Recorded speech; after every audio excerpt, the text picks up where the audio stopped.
रहीम। आज हम mathematics class 9th में एक्सरसाइज 8.1 सॉल्व करेंगे। अब 8.1 को सॉल्व करने से पहले सबसे पहले आप ये देख लें कि मैथमेटिकल स्टेटमेंट होती क्या है।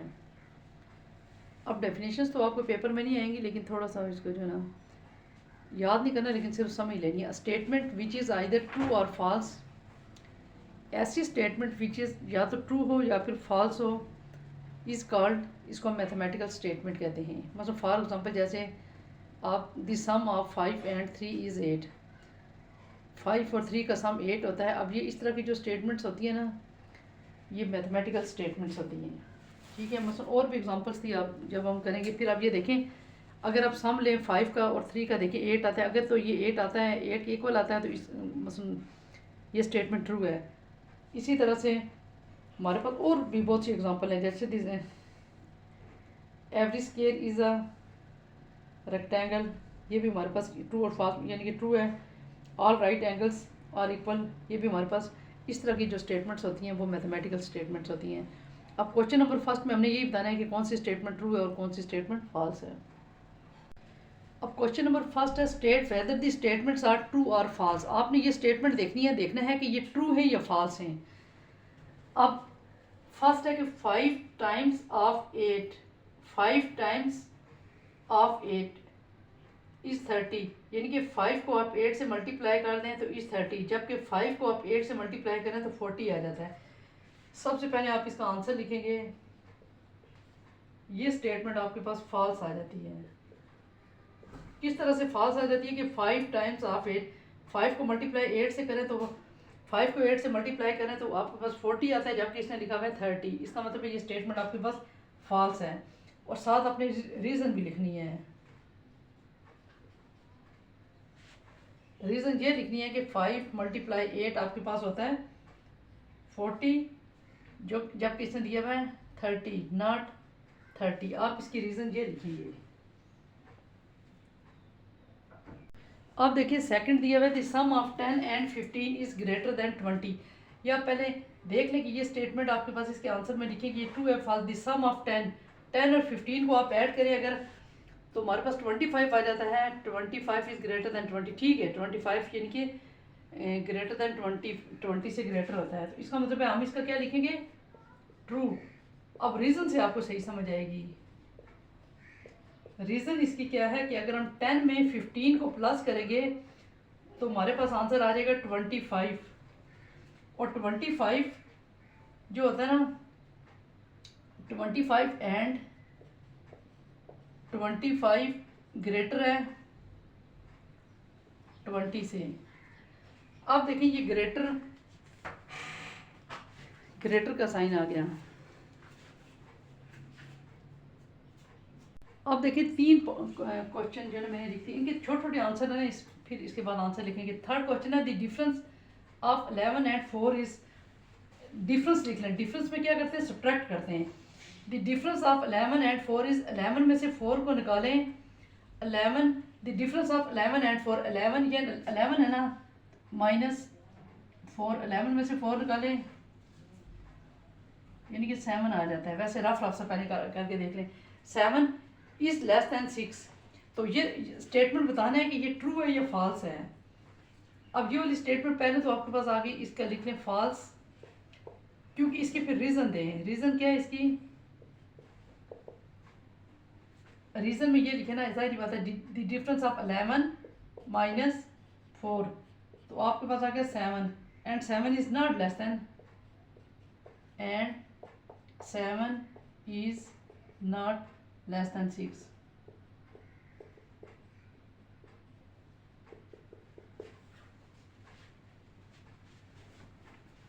इसकी रीज़न में आपने ये लिखना है। अब देखिए नेक्स्ट क्वेश्चन है 7 टाइम्स ऑफ 9, यानी कि 7 टाइम्स ऑफ 9, 7 को 9 से मल्टीप्लाई करें, 7 को 9 से मल्टीप्लाई करें 63 आ गया ना, इज़ लेस दैन 60, यानी कि ये बताना है कि 7 टाइम ऑफ 9 यानी कि 63 इज़ लेस, छोटा है 60 से। आप इसके आंसर में आप लिखेंगे, पहले क्या लिखेंगे, फॉल्स स्टेटमेंट है। तो रीज़न अब रीज़न में आप क्या लिखेंगे कि 7 मल्टीप्लाई 9, ये 7 है ना, 7 मल्टीप्लाई 9, 7 को मल्टीप्लाई 9 से किया तो 63 आ गया, एंड और 63 क्या है, ग्रेटर है किससे, 60 से। अब नेक्स्ट पार्ट है हमारे पास the quarter of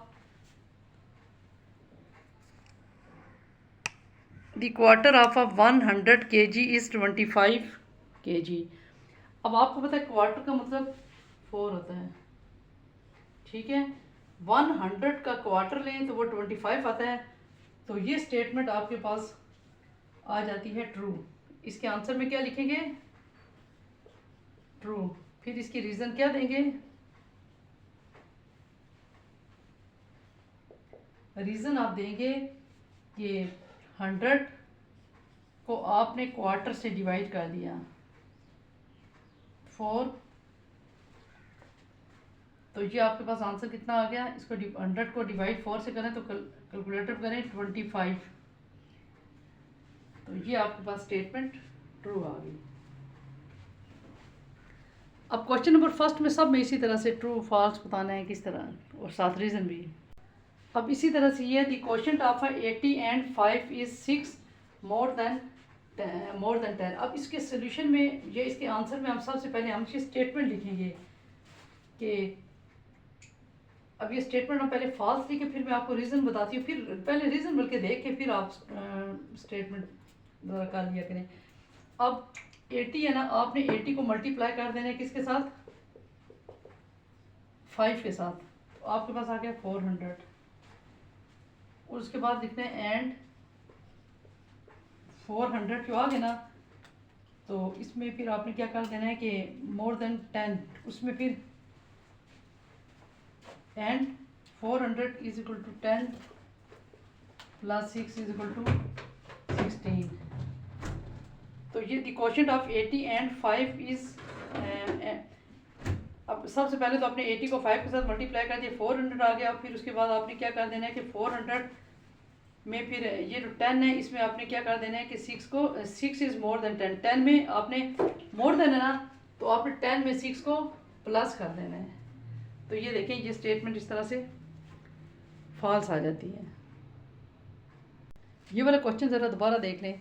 the quotient of 80 and 5, the quotient of 80 and 5, आपने सबसे पहले क्या करना है ना, इसको 80 को 5 के साथ मल्टीप्लाई करना है, फिर इज़ का मतलब इक्वल होता है, यानी कि 6 मोर देन, यानी कि 10 में आपने 6 को प्लस करना है।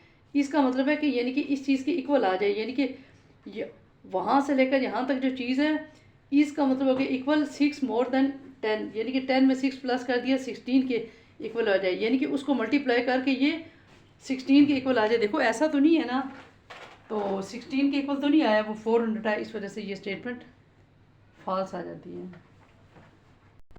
अब ये पहले इसकी रीज़न वगैरह देख लिया करें ना, द प्रोडक्ट ऑफ 19 और 3 को मल्टीप्लाई, यानी कि रफ में बेशक देख लिया, 19 को 3 से आप मल्टीप्लाई करके देख लें, 57 आ गया ना, इज़ लेस दैन 60।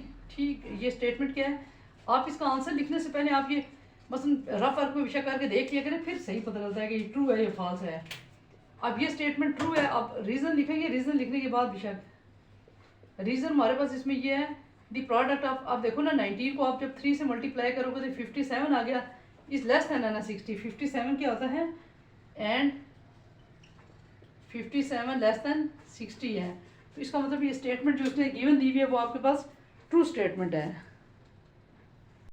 अब नेक्स्ट पार्ट देखिए कि ऑल मल्टीपल्स ऑफ अ 2 और इवन नंबर, जो अब देखें ये आप लोग बचपन से पढ़ते आ रहे हैं कि जो इवन नंबर होते हैं वो 2 से मल्टीपल होते हैं, ठीक है। तो अब इसकी स्टेटमेंट आप देखिए, इसके आंसर में आप क्या लिखेंगे, इसके आंसर में आप लिखेंगे ट्रू, रीज़न में लिखेंगे बाय डेफिनेशन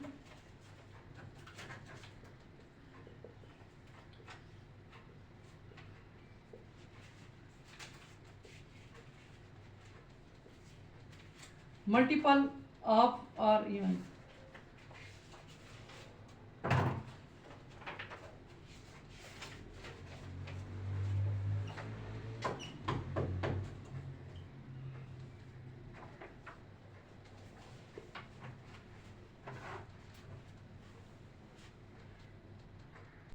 अब इस स्टेटमेंट को बताना है ये ट्रू है, ये फॉल्स है। The sum of